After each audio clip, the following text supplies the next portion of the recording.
Halo semua, pada kesempatan kali ini kita akan membahas materi biologi tentang virus. Oke, langsung aja kita mulai ya. Virus itu berasal dari bahasa Latin, artinya racun. Sekarang kita lihat yang pertama, seperti apakah sejarah pertama kali penemuan virus. Oke, yang pertama ada ahli yang bernama Adolf Meyer, ilmuwan asal Jerman.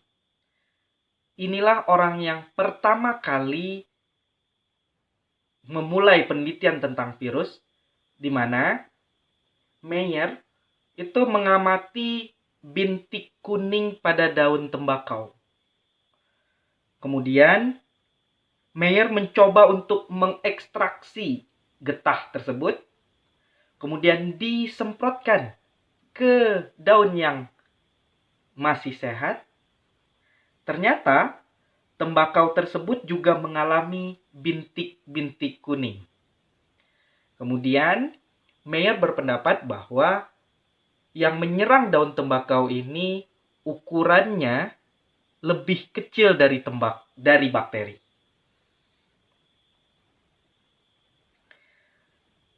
Yang kedua, penelitian tentang virus dilakukan oleh Dmitri Ivanovsky, ilmuwan asal Rusia. Nah, penelitiannya kira-kira hampir sama dengan yang dilakukan oleh Adolf Meyer, tapi di sini Ivanovsky mencoba untuk menggunakan saringan bakteri. Ternyata hasil saringan itu disemprotkan ke daun yang sehat akan mengalami penyakit bintik kuning pada tembakau. Yang ketiga, penelitian tentang virus dilakukan oleh orang bernama Martinus Beijering, seorang ilmuwan dari Belanda. Nah, Beijering ini melakukan penelitian hampir sama yang dilakukan oleh Adolf Meyer dan Dmitri Ivanovsky. Tapi dalam langkah penelitiannya, Beijering menggunakan alkohol untuk menonaktifkan makhluk hidup yang menyerang daun tembakau. Tapi ternyata tetap saja ketika disemprotkan ke daun yang sehat, masih terdapat bintik kuning. Beijering berkesimpulan bahwa makhluk hidup yang menyerang daun tembakau ini merupakan virus lolos saring atau filterable virus.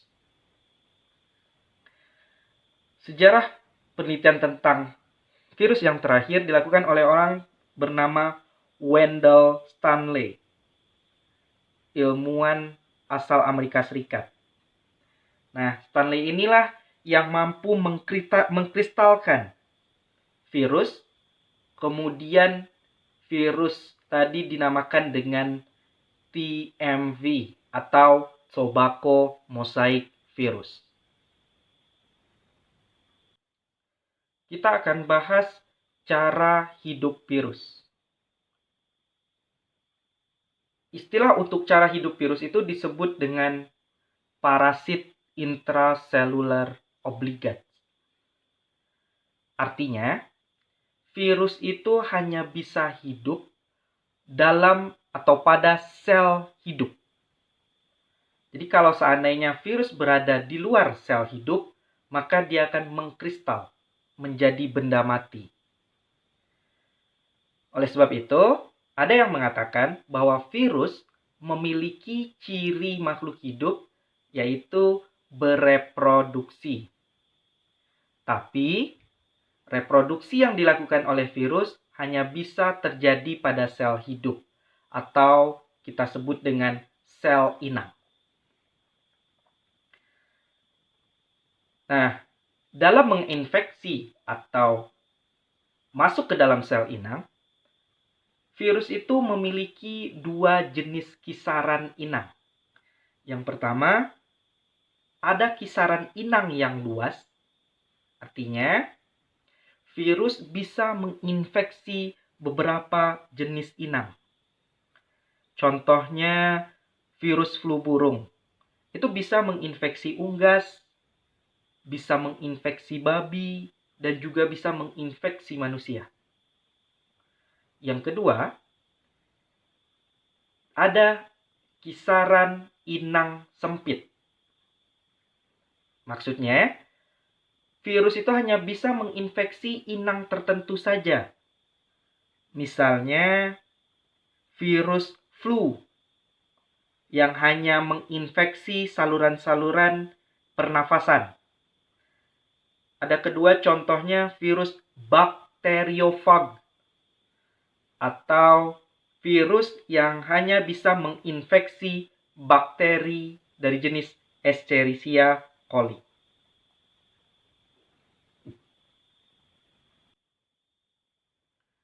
Sekarang kita bahas tubuh virus. Yang pertama, ukuran virus itu mulai dari 10 sampai dengan 100 nanometer. Yang kedua, kita bahas bentuk dari tubuh virus itu. Bentuknya bermacam-macam. Yang pertama, ada yang berbentuk bulat. Pada virus yang berbentuk bulat ini, terdapat jenis virus telanjang dan virus bersampul. Kemudian, virus juga memiliki DNA atau RNA yang kita sebut dengan asam nukleat. Bentuk yang kedua dari virus, ada yang berbentuk seperti batang. Bentuk virus selanjutnya yaitu polyhedris atau polyhedral. Di mana pada bentuk virus ini terdapat glikoprotein, kemudian terdapat asam nukleat, jenisnya bisa DNA atau RNA. Selanjutnya, virus ini dilindungi oleh struktur bernama kapsid. Dan kapsid ini tersusun dari unit-unit protein yang disebut dengan kapsomer. Bentuk virus selanjutnya yaitu berbentuk kompleks atau berbentuk seperti huruf T. Contoh dari bentuk virus ini misalnya bakteriofag atau profag, yaitu virus yang menyerang bakteri. Nah, terdapat 3 bagian utama pada virus kompleks atau huruf T ini. Bagian pertama yaitu kepala.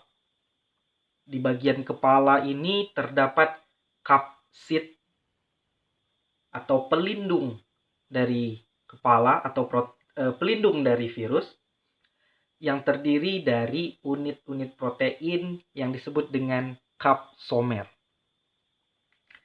Bagian yang kedua ada bagian leher, penghubung antara bagian kepala dan ekor. Dan bagian ketiga ada bagian ekor.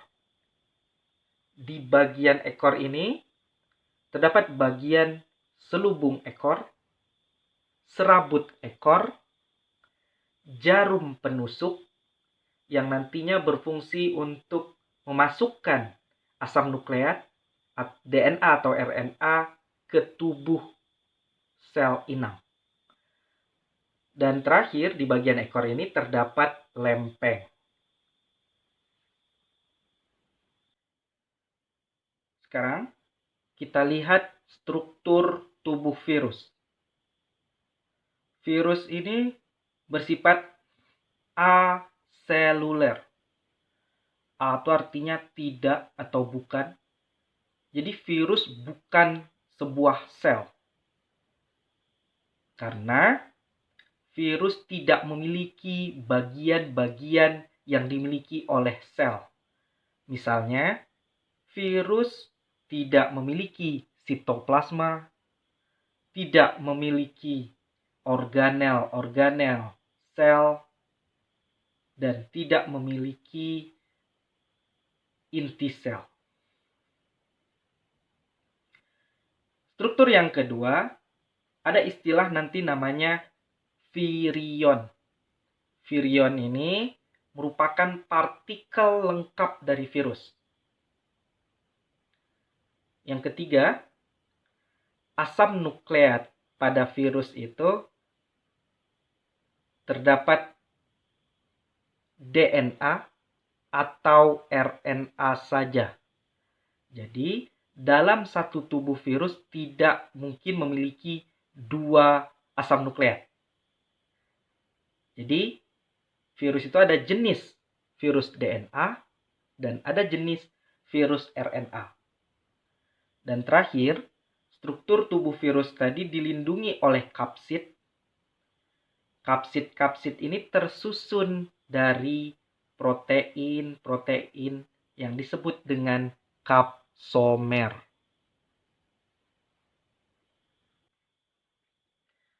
Sekarang kita bahas bagaimana virus bereproduksi. Ingat bahwa reproduksi virus hanya bisa terjadi pada sel hidup. Oke. Pada prinsipnya, reproduksi virus itu dibagi menjadi dua jenis. Yang pertama, ada yang disebut dengan daur atau siklus litik. Yang kedua, ada daur atau siklus lisogenik. Pada prinsipnya, daur litik ini terjadi ketika sistem imun atau pertahanan tubuh sel inang lagi jelek atau tidak baik. Sedangkan daur lisogenik ini pada prinsipnya terjadi ketika virus menyerang sel inang, sistem imun dari sel inang tersebut bagus atau baik. Oke, sekarang yang pertama kita lihat tahapan yang terjadi pada daur litik.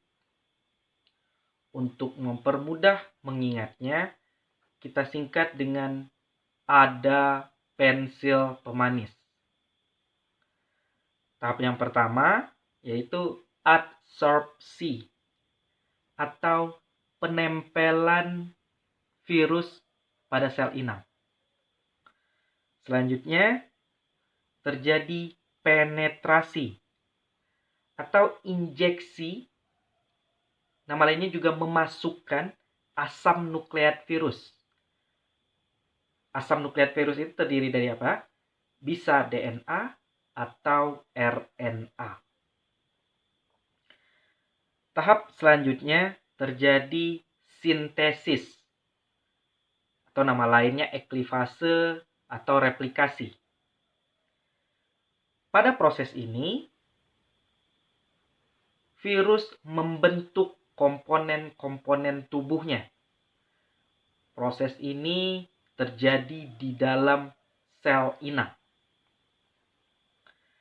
di mana virus mengambil alih seluruh aktivitas yang terjadi di dalam sel inang tersebut.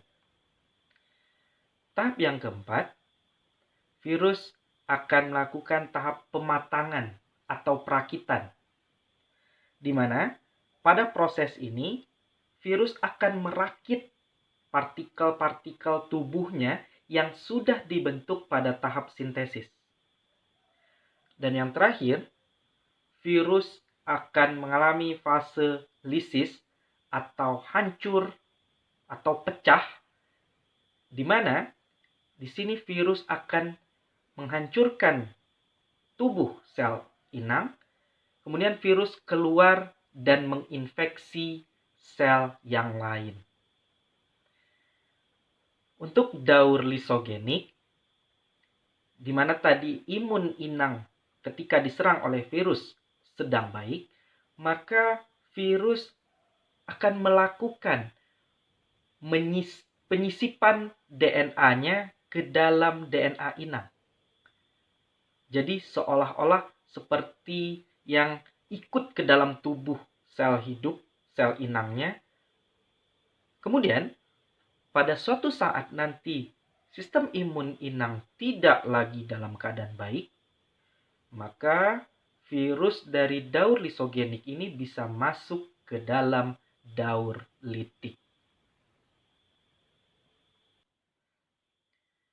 Oke, kita akan mengenal bagaimana reproduksi virus yang lebih lengkap lewat gambar berikut ini. Gambar yang sebelah kiri ini menunjukkan daur hidup litik dari virus. Kemudian gambar yang sebelah kanan menunjukkan daur lisogenik pada virus. Kita ulang kembali bahwa daur litik terjadi biasanya karena sistem imun dari sel inang dalam keadaan tidak baik. Sedangkan daur lisogenik biasanya terjadi ketika virus menginfeksi sel inang, sedangkan sel inangnya memiliki sistem pertahanan tubuh yang cukup baik. Oke. Tahapan atau fase pada daur litik maupun daur lisogenik yang pertama dan yang kedua itu sama, di mana fase yang pertama terjadi adsorpsi atau penempelan tubuh virus pada sel inang.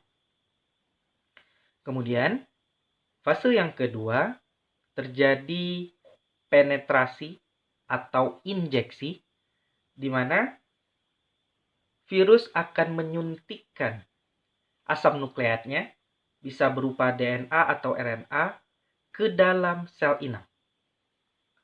Nah, pada daur dilitik, gambar nomor 3 nomor 4 menunjukkan fase sintesis atau nama lainnya eklifase atau nama lainnya replikasi, di mana pada fase ini terjadi pembentukan bagian-bagian tubuh virus.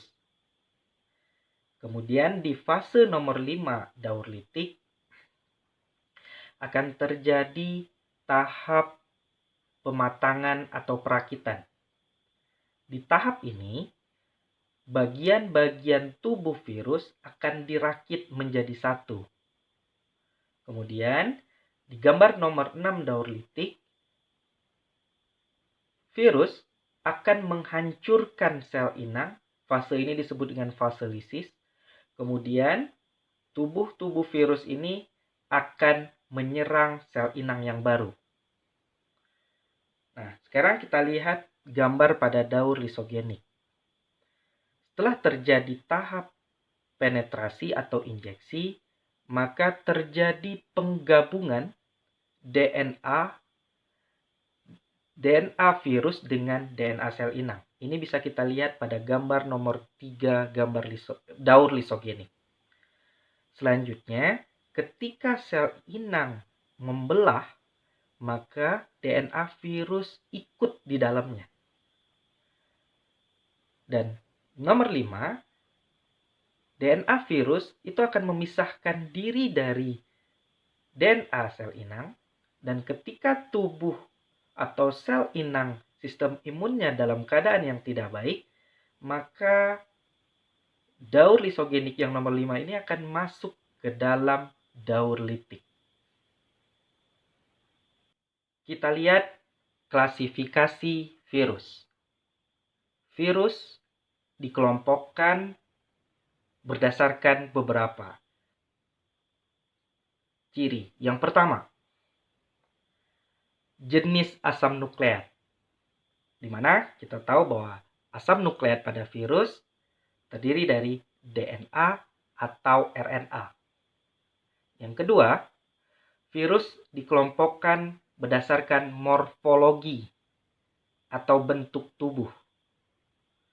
Dan yang ketiga, Klasifikasi virus berdasarkan kandungan enzim yang terdapat dalam virus tersebut. Yang keempat, berdasarkan jenis sel inang yang diinfeksi oleh virus. Yang kelima, klasifikasi virus berdasarkan cara penularan penyakit. Dan yang keenam, ada istilah simptomatologi, atau virus dikelompokkan berdasarkan penyakit yang ditimbulkannya. Pengelompokan virus menurut ICTV atau International Committee on Taxonomy of Viruses, maka tingkatan takson dalam pengelompokan virus dimulai dari tingkat famili, kemudian genus, dan terakhir spesies. Kita lihat contohnya. Ada virus di famili Foxviridae. Kemudian genusnya Orthofoxvirus. Dan nama spesiesnya Variola virus. Dan sebagian besar nama virus atau nama spesiesnya itu dalam bahasa Inggris. Kita lihat peranan virus dalam kehidupan manusia. Yang pertama, peranan yang menguntungkan, yaitu virus bisa digunakan dalam rekayasa genetika, misalnya dalam terapi gen. Yang kedua, pembuatan vaksin protein. Peranan yang ketiga, bisa digunakan untuk membunuh bakteri patogen dan jamur. Dan yang keempat, bisa digunakan sebagai biopestisida atau pemberantas hama yang ramah terhadap lingkungan. Virus juga memiliki peranan yang merugikan. Yang pertama, bisa menimbulkan penyakit pada manusia. Contohnya penyakit gondongan, herpes, cacar, campak, dan penyakit lainnya. Yang kedua, bisa menimbulkan penyakit pada tumbuhan. Contohnya penyakit tungro, TMV, tobacco mosaic virus, dan lain sebagainya. Yang ketiga, bisa menimbulkan penyakit pada hewan. Contohnya penyakit rabies, tetelo atau NCD, atau bisa menimbulkan tumor atau RSV. Kita akan membahas pengobatan penyakit yang diakibatkan oleh virus. Yang pertama, kita bisa menggunakan vaksin. Vaksin ini pada prinsipnya adalah pengobatan dengan menggunakan virus yang sudah dilemahkan daya infeksinya, kemudian dimasukkan ke dalam tubuh untuk membentuk antibodi. Pengobatan yang kedua yaitu dengan interferon.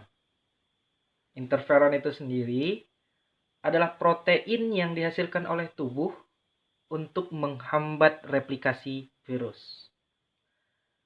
Dan yang terakhir, pengobatan penyakit akibat virus bisa melalui kemoterapi, yaitu senyawa kimia yang nantinya bisa menjadi pembunuh virus. Untuk melakukan pembiakan virus atau memperbanyak virus, kita harus melakukan pada sel hidup. Contohnya, memperbanyak virus pada telur yang mengandung embrio. Dalam mempelajari virus, kita juga akan mengenal istilah viroid. partikel yang mirip dengan virus. Kata id itu menunjukkan arti menyerupai. Oke, ciri-ciri dari viroid itu, yang pertama, tubuhnya lebih sederhana dari virus. Asam nukleatnya, yaitu DNA atau RNA, hanya terdiri dari beberapa ratus nukleotida. Kemudian, viroid tidak mengkode protein.